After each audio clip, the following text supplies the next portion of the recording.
Seorang muslim akan selalu merasa tenang menjalani kehidupan dunia ini. Salah satu sebab utamanya karena dia yakin ada kehidupan hari kemudian. Kehidupan dunia ini sebentar. Semua kita lihat depan mata kita, sekuat apapun fisik seorang manusia, kita nggak bicara lagi makhluk Allah yang lain, manusia saja.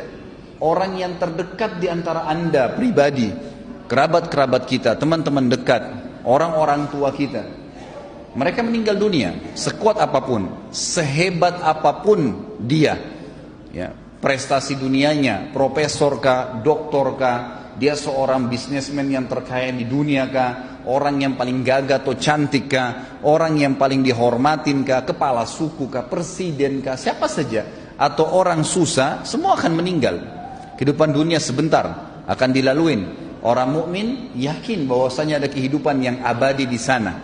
Sehingga perhatikan bedanya. Kalau orang mukmin tahu ada hari kemudian, akan membuat dia musibah apapun yang datang padanya, dia akan bilang, oh ini kehidupan dunia. Toh juga saya akan dapat pahala sabarnya di akhirat. Toh nanti akan membersihkan dosa saya dengan musibah ini. Mudah nggak dia lalui musibahnya? Akan mudah. Hanya karena masalahnya satu, dia yakin ada hari kemudian. Dia kalau ditipu oleh orang, ada orang berbuat zalim kepada dia, dia sangat tahu kalau dia beriman, ada hari kemudian, ada hisab di sana. Tidak ada orang yang berbuat zalim kepada diri kita, Bapak Ibu sekalian, kecuali kita akan mengambil hak kita demi Allah di mahkamahnya Allah hari kiamat. Tidak ada, sekecil apapun. Jadi dalam tafsir ayat wa may ya'mal mithqala dzarratin khairan yara, siapa yang berbuat kebaikan sebesar biji sawi dia akan lihat hari kiamat. Kata ulama, dihadirkan di depannya tempat dia lakukan pada saat itu, jenis pekerjaannya, waktunya, seperti dia melihat sebuah cuplikan film yang dia lihat bagaimana dia melakukannya, dan dia ingat wa may ya'mal mithqala dzarratin syarran yara, dan siapa yang berbuat keburukan sekecil biji sawi pun dia akan lihat pada hari kiamat, tempatnya, kapan dia lakukan, siapa yang sedang dia jahati, dan seterusnya akan diperlihatkan pada hari kiamat. Tidak ada sesuatu yang hilang. Bukankah hadis Nabi SAW yang masyhur riwayat Bukhari, bahwasanya apakah kalian tahu siapa orang yang bangkrut? Hadis ini sudah sering masyhur di kalangan para dai-dai kita.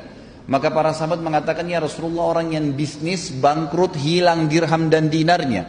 Kata Nabi SAW, bukan, itu kecil kalau cuma dirham dan dinarnya yang habis, rupiahnya habis, tokonya bangkrut, itu kecil, tidak ada masalah sebenarnya. Tapi orang yang bangkrut yang sebenarnya adalah orang yang datang hari kiamat membawa pahala sholat lengkap, pahala puasa lengkap, pahala haji, pahala sedekah, banyak sekali. Tapi dari sisi lain pernah mencaci maki orang yang ini, pernah memukul orang yang itu, pernah mengambil haknya orang yang ini, dan tidak minta maaf, tidak mengembalikan hak-hak itu di dunia. Maka mereka akan datang pada hari kiamat di mahkamahnya Allah menuntut, ya Allah, orang ini zalimi saya, ya Allah, orang ini pernah pukul saya, pernah gibah saya, pernah fitnah saya, pernah mengambil sepotong tanah saya, pernah dan seterusnya. Lalu diambillah dari pahala dia, dibagi-bagikan kepada orang-orang yang sedang menuntut. Kalaupun sudah habis pahalanya dan masih banyak yang datang menuntut, kata Nabi SAW, diambil dosa-dosanya orang yang menuntut, ditimpakan kepada dia. Maka jadilah dia orang yang bangkrut sebenarnya. Pahalanya semua habis, ditambah lagi ditimpakan kepadanya dosa-dosanya orang yang akan menyebabkan dia menanggung hukumannya, gitu kan? Maka dia dilemparkan, kata Nabi SAW, ke dalam api neraka lebih jauh daripada jarak timur dan barat. Perhatikan kalau orang beriman membaca hadis ini, kira-kira apa yang membuat dia khawatir kalau dia terzalimi di dunia? Gak ada sesuatu. Kalau kita tidak bisa mengambil hak kita di dunia, kita akan panen dalam bentuk pahala pada hari kiamat, akan melahirkan ketenangan jiwa. Kita akan tenang, ternyata tidak ada yang hilang tuh.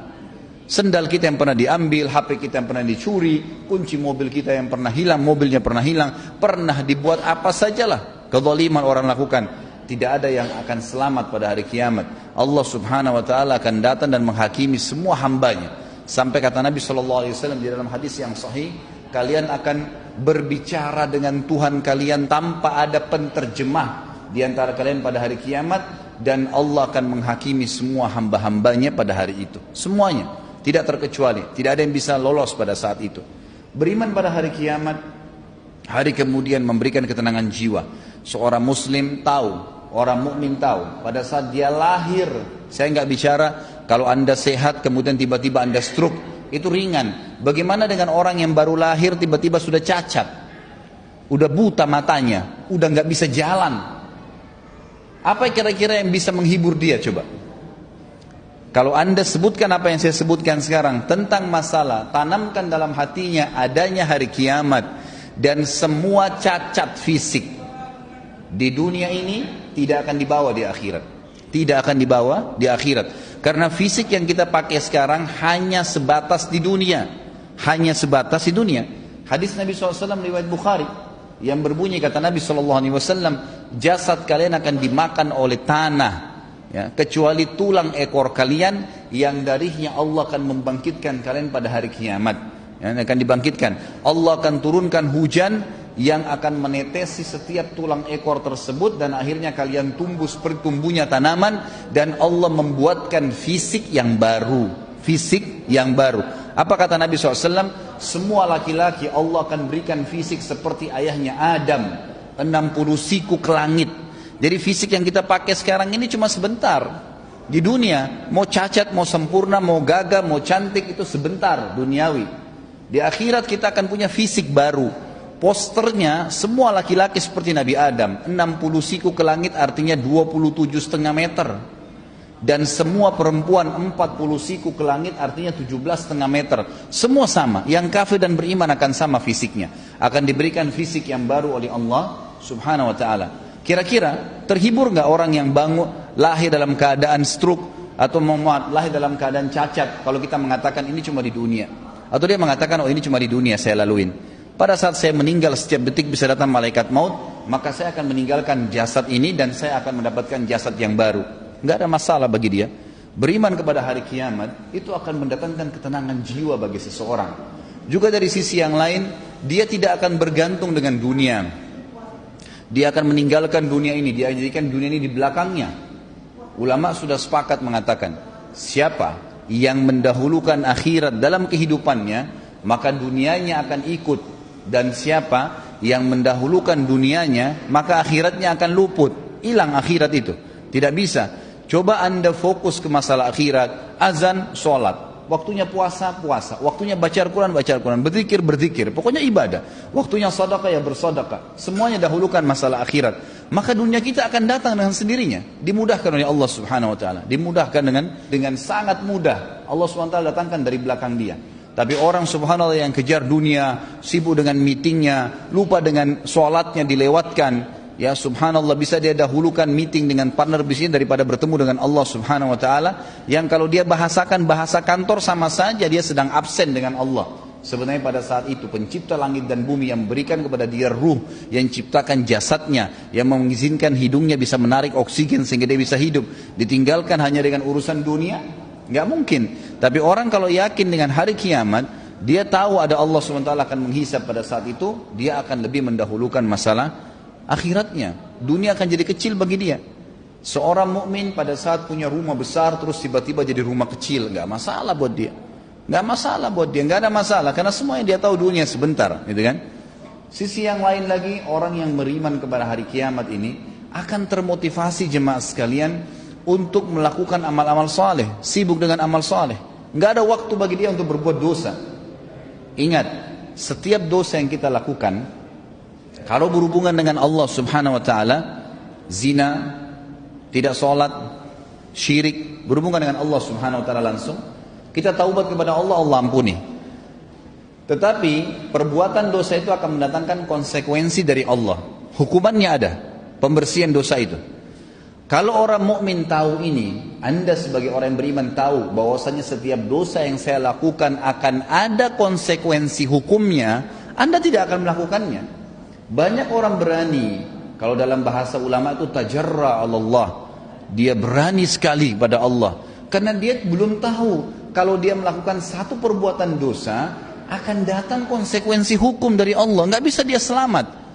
Umumnya kata ulama, kalau telinganya melakukan perbuatan masalah, matanya melihat yang haram, hidungnya menghirup yang haram, lisannya mengucapkan kalimat yang haram, bibirnya mungkin mencium sesuatu yang diharamkan, tangannya menjamah yang haram, kemaluan diletakkan pada yang haram, kemaluan diletakkan pada yang haram, kakinya melangkah kepada tempat yang haram, pasti di anggota-anggota tubuh ini Allah datangkan hukuman. Jangan heran kalau anda pernah berbohong, tiba-tiba ada satu waktu kena sariawan. Itu sudah umum kata ulama kalau berhubungan dengan Allah subhanahu wa ta'ala. Atau bisa Allah datangkan musibah yang lain. Allah subhanahu wa ta'ala mendatangkan hukuman. Maka Bapak Ibu sekalian jangan merasa aman dengan dosa kepada Allah subhanahu wa ta'ala. Enggak main-main itu.